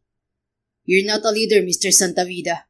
You're just someone who was given a position you were never capable of handling. You're nothing but a disappointment, old fart. Maanghang na tugon ni Midnight. Namula ang mukha ni Ronnie at nasa po nito ang batok. Mabilis naman itong inalalayan ni Sunny. Call the guards and send this poor man out. Sigaw ni Sunny. Whoever dares to disrespect my brother will have to deal with me. Isang maotoridad na boses ang dumagundong sa paligid. Napalingon ang lahat sa entrance ng party hall at halos lahat ay napasinghap nang makita si Storm Figueroa. Nasa hulihan nito ang sekretary na may hawak na leather folder. Si Mr. Figueroa, tinanggap niya ang imbitasyon ko para sa birthday mo, Dad. Galak na sabi ni Sunny. Tila nakabawi ng lakas ang matanda at kaagad nitong sinalubong si Storm. Ito na yata ang pinakamasaya kong kaarawan. Salamat sa pagdalo, Mr. Figueroa. Makikipagkamay sana ang matanda kay Storm, pero nilampasan lamang ito ng sikat na CEO. I'm not here for you. Malamig nitong tugon at lumapit kay Rachel at Midnight. You're late, Kuya Storm. Ani Midnight. I'm busy. Maikling tugon ni Storm. Napangiti si Rachel nang makita ang gulat na reaksyon ng mga matapobreng bisita at ilang board members, lalo na ng kanyang pamilya na nang maliit kay Midnight kanina. At least you're here. Akala ko si Artemis lang ang papunta rito para dalhin ang kontrata. The agreement signing is between the chairwoman and the CEO, so I need to be here personally. Sandaling tumingin si Storm sa grupo ng board members saka tumigil ang tingin nito sa daddy ni Rachel. Have you announced who will be the next chairperson of your company? Not yet, Mr. Figueroa. I'll do it now. Nagmamadaling pumunta sa unahan si Ronnie upang ipahayag kung sino ang magiging susunod na chairperson ng Aurevia Group. Halata ang takot kay Storm sa mukha ng matanda, lalo na nang malaman nitong ang lalaking minamaliit nito kanina ay isang miyembro ng makapangyarihang pamilya ng mga Figueroa. Ladies and gentlemen, with the presence of Mr. Storm Figueroa here tonight, allow me to announce the new leader of Aurevia Group, the one and only heiress, Rachel Santavida. Nagpalakpakan ng mga tao, ngunit hindi nagpadala si Rachel sa ipinapakitang galak at mainit na pagbati ng mga ito. Kanina lamang, tinitingnan siya ng mga ito ng may pagdududa at panghuhusga. Ngunit ngayon, para na siyang isang diamanteng hinahangaan ng lahat. Thank you for coming, Mr. Figueroa. If you don't mind, let's proceed with tonight's agenda. Paanyaya ni Rachel sa lalaki. Sa harapan ng lahat, naganap ang contract signing na nagselyo sa opisyal na partnership ng Aurevia Group at Figueroa Grand Palais. Pagkatapos ng pirmahan, umalis na rin sina Storm at ang sekretary nito. Tumayo naman sa unahan si Rachel para magsalita. Hindi ko nakakalimutan ang mga ginawa niyo kanina. Panimula niya habang isa-isang tinitingnan ang kanyang pamilya at si Mr. Mendoza. Muntik na ninyong sirain ang partnership na pinaghirapan ko para sa Aurevia Group. Hinusgahan niyo at kinutya ang taong kasama ko nang hindi malang inaalam kung sino siya. Nagbase lang kayo sa mga larawang nakita niyo. Anong klaseng pananaw yan? Huminto siya sandali bago muling nagsalita. Ang lalaking minamaliit ninyo ay ang Director of Luxury Hospitality Development ng Figueroa Grand Palais. Ang tinatawag na behind-the-scene genius. Hindi siya kilala sa harapan ng kamera, pero malaki ang ambag niya sa tagumpay ng kanilang negosyo. Profesional siyang dumating dito pero sinalubong niyo ng kawalan ng respeto. Ang pinakita ninyo kanina ay hindi lamang nakakahiya. Nakapinsala rin to sa pangalan ng ating kumpanya. Sermon niya sa kontroladong tono.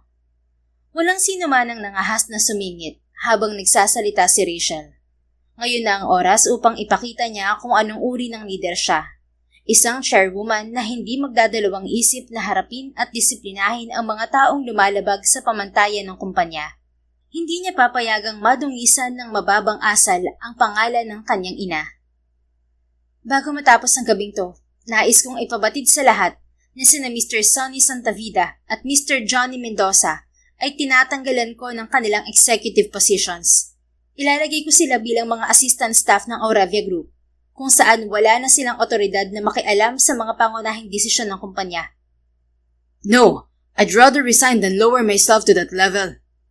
Mahigpit na tutol ni Mr. Mendoza. Go ahead, no one is stopping you. Hindi ka kawalan sa kumpanyang pinaghirapan ng nanay ko. Isama mo na rin ang mga alipores niyo ni Daddy. Total, wala naman kayong ambag sa kumpanya kundi pangungutya. Malamig niyang tugon. Masama itong tumingin sa kanya saka nagmamadaling umalis. You can't do this to me, Rachel. I'm your brother. Pagtutol din ni Sonny. Choose, brother. Accept the position or leave the company with nothing. Rachel! Sigaw ni Kimi at nakalimutan na yata ang mabait na imaheng inaalagaan nito kapag nasa harap ng ibang tao. How dare you do this to your own brother? Magkadugo kayong dalawa at siya lang ang nag-iisa mong kapatid. Nagkaroon ka lang ng posisyon, binaliwala mo na ang pamilya mo. Napakasama mo. Sumat nito. Ngumiti si Rachel. Hindi ko nakakalimutan ang sinabi mo kanina, Kimi. Ang sabi mo, nagsasawa ka nang makita ako araw-araw. So pack your things and leave my house. I don't wanna see you either. No way! Then, I'll let the maids pack your things and throw them out of my house. Ni isang pa ako wala kayong naiambag sa bahay ko dahil si Mommy ang nagpundar niyon at sa akin niya yun iniwan. Masama siyang tiningnan ni Kami, pero hindi niya inalis ang matatag niyang tingin dito. Sa huli, ito na lang ang umiwas. I'll pack my things and leave your house. Hindi rin ako magtitiis na kasama ang isang katulad mo. Pagsuko nito. Napangiti si Rachel. Wala itong pagpipilian kundi sundin ang mga sinabi niya. Siya na ngayon ang may kontrol sa lahat ng bagay sa kanilang pamilya. How about you, brother? I'm waiting for your decision. Muli niyang tanong sa kapatid. Aalis na lang ako, kaysa ipahiya mo ako ng ganito. Umalis na tayo, Kami. Hinila nito ang asawa paalis, pero nagpumiglas si Kami. Nangako ka sa akin na ikaw ang magiging chairman ng Aurevia Group, Sonny. Nangako ka na ako ang magiging reyna ng kumpanya. Pero nabigo ka. Wala nang dahilan para magsama pa tayo. Makikipaghiwalay na ako sa'yo. Wala kang silbi. Sinampan ito ni Sonny. Manggagamit ka, Kami. Sige, lumayas ka. Tignan natin kung saan ka pupulutin kung wala ang pera ko. Wala kang pera, Sonny. Pera ni Rachel ang ginagastos mo. Umiiyak na sigaw ni Kami. Galit na hinila ni Sonny si Kami palabas ng party hall. Hindi naman pinigilan ni Rachel ang mga ito. The drama is over, sabi ni Rachel sabay baling sa kanyang ama. As for you, Mr. Ronnie Santavida, lumabas sa investigasyon na marami ka na diswalkong pera sa kumpanya ni Mommy. Hindi kita ipapakulong, pero hindi ka na pwedeng tumuntong sa kumpanya. Hahayaan kitang manatili sa bahay ko bilang respeto sa edad mo. Magpahinga ka na lang sa bahay, at yun ang mas mabuti mong gawin. I-enjoy mo na lang ang perang nakulimbat mo sa amin ni Mommy. That's all, and happy birthday, Dad. Prenteng naglakad si Rachel palapit kay Midnight na kanina pang nakangiti at proud na nanonood sa kanya. I'm tired, let's go, sabi niya sa binata. As you wish, Your Highness.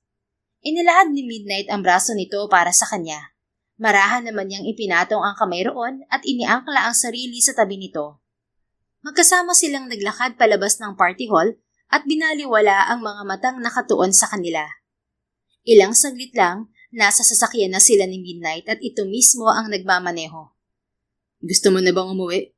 Tanong ng binata. Ayoko, pero gusto ko nang magpahinga. Nakakapagod ang gabing to. Sige, iuwi muna kita. Hinayaan na lamang ni Rachel kung saan siya dadalhin ni Midnight. Matapos ang mahabang biyahe, huminto ang sasakyan sa harap ng isang malaking bahay na may malawak na bakuran. Sa unang tingin pa lamang sa engranding istruktura nito, agad mong malalaman na pag-aari yon ng isang mayamang pamilya. Nasaan tayo? Tanong niya. Nasa bahay ng parents ko. Parang nawala ang pagod ni Rachel sa narinig. Sa bahay ng parents mo? Midnight, bakit dito mo ako dinala? Mas ligtas dito at makakapagpahinga ka ng maayos. Sa kondo ka sana kita dadalhin, pero baka hindi ka komportable kung tayong dalawa lang ang naroon. Huwag kang mag-alala, mababait naman ang mga magulang ko. Wala rin dito ang dalawa kong kapatid na sina Nightfall at Twilight. Wala rin sina Kuya Snow at Kuya Sparrow dahil pareho silang may asawa. Si Kuya Storm naman ay palaging abala sa trabaho at may sarili na ring kondo. Ang narito lamang ay mga nakababata kong kapatid na triplets din. Namamangha talaga si Rachel sa pamilya Figueroa dahil 3 set ng triplets ang mga ito. Nakakahiya naman sa mga magulang mo, Midnight. Baka magtaka sila kung sino ang iniuwi mo sa bahay nila. Kilala ka na nila at matutuwa sila kapag nakita ka. Pumasok na tayo para makapagpahinga ka na. Muli siyang inalalayan ni Midnight pagpasok sa bahay ng parents nito. Tahimik na ang buong paligid dahil hating gabi na rin. Dinala siya ni Midnight sa isang bakanteng silid at nagdala pa ito ng isang pares ng pangtulog na halatang panglalaki. Pasensya ka na, ito lang ang available sa room ko. Tulog na kasi si Mommy kaya hindi ako makahingi ng damit sa kanya. Okay lang, salamat. Ngumiti si Midnight. Good night, Rachel. Niyakap ni Rachel sa tapat ng dibdib ang damit. Lumapit siya ng isang hakbang kay Midnight sa katumingkayad at ginawaran ito ng mabilis na halik sa pisngi. Good night, hating gabi. Bago isara ang pinto, nakita ni Rachel ang pamumula ng mukha ni Midnight. Hawak nito ang pisnging hinalikan niya at malawak na napangiti. Magaan din ang kanyang pakiramdam ng maglinis ng katawan. Kahit malaki sa kanya ang mga damit, naging komportable pa rin siya sa pagtulog. Kinabukasan, maagang nagising si Midnight. Nasa kusina siya at nakaupo sa harap ng mesa habang may mainit na kape sa harapan niya. Nakahawak siya sa kanyang pisngi at hindi maawat-awat ang ngiti niya. "Oh my gosh, ang creepy mo, Kuya Midnight!" Gulat na sabi ni Flair habang buhat ang puting-puti nitong aso na si Stacy na isang Samoyed breed. Isa si Flair sa mga kapatid niyang fire triplets. I'm in love, Flair. Parang lutang na sabi niya. Binaliwala siya nito at lumapit sa ref. Kumuha ito ng tubig at nagsalin sa baso. "Palagi ka namang in love? Hindi na bago yan, kuya." Sabi nito saka uminom. This time, iba na. Seryoso na ako. Papakasalan ko na siya. Naibugan ni Flair ang iniinom na tubig. "Seryoso ka na talaga? Hindi mo muna hihintayin mag-asawa si Kuya Storm?" Wala akong plano maging matandang binata tulad ni Kuya Storm. Hindi ko siya hihintayin. Mag-aasawa na ako. Bahala siya kung kailan siya mag-aasawa ng kanya. "Okay, ikaw ang bahala." Lumabas ito ng kusina habang hinahaplos ang malagong balahibo ng aso. Pagkaalis ni Flair, nakaisip naman ng sorpresa si Midnight. Nagpaluto siya ng masasarap na putahe sa kanilang kasambahay at pinahanda iyon sa gitna ng hardin. Doon niya dadalhin si Rachel para mag-agahan. "Midnight, ano tong nabalitaan ko na kinutya ka kagabi sa birthday party na pinuntahan mo?" Galit na boses ng kanyang mommy ang nagpatigil sa kanyang paghahanda. Mom, okay na yun. Naiganti na ako ni Rachel. Pagpapakalma niya rito. "Kailangan kong puntahan si Rachel. Magpapasalamat ako sa kanya. Ipag-drive mo ako, anak." Mom, ang totoo, narito si Rachel. Dito ko siya inuwi kagabi. Natutulog pa siya sa isa sa mga guest room natin. "Good, pupuntahan ko siya." Hinayaan ni Midnight na puntahan ng mommy niya si Rachel, pero agad din niya iyong pinagsisihan. Umaga pa lang, hindi na nito pinakawalan ng dalaga. Nasayang ang plano niyang agahan dahil niyaya pa ng mommy niya si Rachel na mag-mall. Nauwi tuloy siyang driver ng dalawa at hindi na niya nasolo ang dalaga hanggang makauwi ito ng bahay. "Thank you for today, Midnight." Saad ni Rachel pagkahatid niya rito sa bahay nito. You're welcome. Next time, hindi na kita dadalhin sa bahay ng parents ko. Inaagaw ni mommy ang atensyon mo. Nagtatampo niyang sabi. Ngumiti si Rachel, saka siya niyakap. Sinupil niya ang pagngiti at nagkunwaring nagtatampo pa rin. Effective pala kapag nagtatampo dahil may yakap siya mula rito. "Sinubukan lang ng mommy mo kung anong magiging reaksyon mo kapag hindi kita pinapansin. Mukhang seryoso ka naman daw, kaya panatag na siyang magtitino ka." Tinugon niya ang yakap ni Rachel saka ito marahang hinalikan sa noo. Natagpuan ko na kasi ang babaeng magpapatino sa akin. Rachel Santavida, hayaan mong ipakita ko sa'yo na seryoso ako. "Okay." Tipid nitong tugon. Masaya si Midnight sa pagpayag ni Rachel.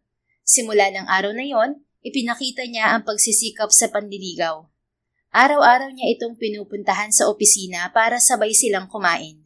Hindi rin nawawala ang bouquet ng bulaklak sa bawat pagbisita niya rito. Minsan, tinutulungan pa niya si Rachel sa trabaho para kahit papaano ay gumaan ang pasanin nito. Isang araw, matapos ang halos 4 na buwan niyang panliligaw, niyaya ulit siya ni Rachel sa amusement park. Sinundo niya ito sa bahay at napansin niya ang hindi maitago nitong kasiyahan. What makes my sweetheart happy? Malambing na tanong ni Midnight dito, sabay palibot ng braso sa baywang nito. "I've forgiven my dad, Midnight, and he's doing well. Ginagampanan na niya ang pagiging ama sa akin, at mukhang masaya siya sa kanyang ginagawa. Pinagluluto niya ako at palaging hinihintay umuwi, tapos sabay kaming kakain ng hapunan. I'm really happy, Midnight." You deserve that happiness, Rachel. "And another one, my brother isn't that bad. Naiimpluwensyahan lang siya ng asawa niya. Simula nang maghiwalay sila ni Kami, nag-effort din siya para mapatawad ko. Kahapon lang nakipagkita ako sa kanya at pinatawad ko siya. Ibinalik ko na rin siya sa kumpanya kahit sa mababang posisyon lang muna. At yung asawa niya, kumabit sa isang politiko." Masaya rin ako para sa'yo. At least ngayon, okay na ang pamilya mo. "Yeah, thanks to you and your family. May isa pa pala, pero mamaya ko na lang sasabihin. Tara na?" Alright, hop in, Your Highness. Hindi na rin nagtagal nang makarating sila sa amusement park. Tulad noong una, sumakay ulit sila sa Ferris wheel. Nasa tuktok na sila nang lumapit si Rachel sa gilid ng railings. Napangiti na lang si Midnight dahil alam niyang sisigaw ito. Ang saya-saya ko ngayon! Maayos na ang pamilya ko! Sigaw ni Rachel. Ipinatong ni Midnight ang kanyang siko sa gilid ng upuan, saka ipinatong ang kanyang ulo. Sa ganitong anggulo, mas napapagmasdan niya ang dalaga. Hindi mapigtas ang ngiti niya habang nakangiti ito, at marahang hinahampas ng hangin ang buhok. I love you, Midnight! Sinasagot na kita! Muli nitong sigaw. Nawalan ng balanse si Midnight. Sumalo ang siko niya sa upuan bago siya tuluyang natumba. Dumiretso ang pisngi niya sa sandalan, pero hindi niya ininda ang sakit. Sa halip, gulat siyang napatingin sa dalaga. Pakiulit nga nung sinabi mo, Rachel. Sinasagot na kita, Midnight, at mahal kita. Sa tuwa ni Midnight, mabilis niyang kinabig si Rachel at ikinulong sa isang mahigpit na yakap. Oh God, thank you, sweetheart. I love you too. Ginawaran niya ng halik sa noo ang dalaga at hindi na ito pinakawalan hanggang makababa sila sa Ferris wheel. Naging memorable ang araw na yon para sa kanilang dalawa. Sa unang pagkakataon, naramdaman ni Midnight na natupad ang matagal niyang hinihiling. Ang simpleng sandaling yon kasama si Rachel ang isa sa pinakamasayang nangyari sa kanyang buhay. Tumagal ng 6 na buwan ang kanilang relasyon bilang magkasintahan. Sa panahong yon, mas nakilala pa nila ang isa't isa at nalaman nila ang kahinaan, kalakasan at mga responsibilidad na kanilang daladala. Sa kabila ng pagiging abala sa trabaho, hindi sila nawawalan ng oras para sa isa't isa. Doon mas napatunayan ni Midnight na si Rachel ang babaeng gusto niyang makasama habang buhay. Kaya nang malaman niyang nasa Nasugbu, Batangas ang dalaga para sa proyekto nito roon, nagpasya siyang sorpresahin ito ng isang espesyal na date. Sa isang tahimik na dalampasigan kung saan tanging liwanag mula sa bonfire ang tumatanglaw sa kanila, lumuhod si Midnight habang hawak ang mamahaling singsing. Rachel, sa dami ng bagay na kaya kong makuha sa mundong to, ikaw pa rin ang pinakamahalagang biyayang dumating sa buhay ko. Salamat dahil pinili mo ako mahalin, kahit madalas kang maasar sa akin noon. Gusto kong makasama ka sa bawat tagumpay, bawat pagsubok, at bawat araw na ipagkakaloob sa atin ng Diyos. Kaya sana, hayaan mong maging tahanan mo ko habang buhay, at ikaw ang magsisilbing buhay ko araw-araw. I know it's fast, but I can't wait any longer. Will you marry me? Naluluhang umiti si Rachel bago inilahad ang daliri kay Midnight. Of course, yes. I love you, and I want to spend the rest of my life with you. Pagkasuot ng singsing, ikinulong ni Midnight ang mukha ni Rachel sa mga palad niya, saka ito hinalikan sa mga labi. Pagkalipas ng ilang buwan, naganap ang engrandeng kasal ng dalawa sa malaking event hall ng Figueroa Grand Palais. Dinaluhan yon ng kanilang mga mahal sa buhay. Ang buong pamilya ni Midnight at maging ang ama at kapatid ni Rachel na may maayos ng relasyon kay Midnight ngayon. Dumalo rin ang mga kasosyo nila sa negosyo, mga katrabaho at ilang mga empleyado. Paglipas ng panahon, biniyayaan sila ng isang anak na lalaki na pinangalanan nilang Crown. Ito ang naging simbolo ng kanilang pagmamahalan. Hindi lang pag-ibig at pamilya ang naging matagumpay sa kanila, kundi maging ang kanilang mga negosyo. Mas naging tanyag ang Aurevia Group simula nang maging kapartner ito ng Figueroa Grand Palais. At ang proyekto sa Nasugbu, Batangas ang naging flagship property ng dalawang kumpanya. Para kina Midnight at Rachel, ang pinakamahalagang tagumpay ay hindi ang mga bagay na naabot nila, kundi ang buhay na binuo nila ng magkasama. Dahil ang material na bagay ay pansamantala lamang, pero ang tunay na pagmamahal ay panghabang buhay. The end. Kung nagustuhan mo ang istoryang ito, please don't forget to like, comment, and share it with your friends. Your support really makes a difference. Thank you and see you sa ating next story. Keep safe and be blessed.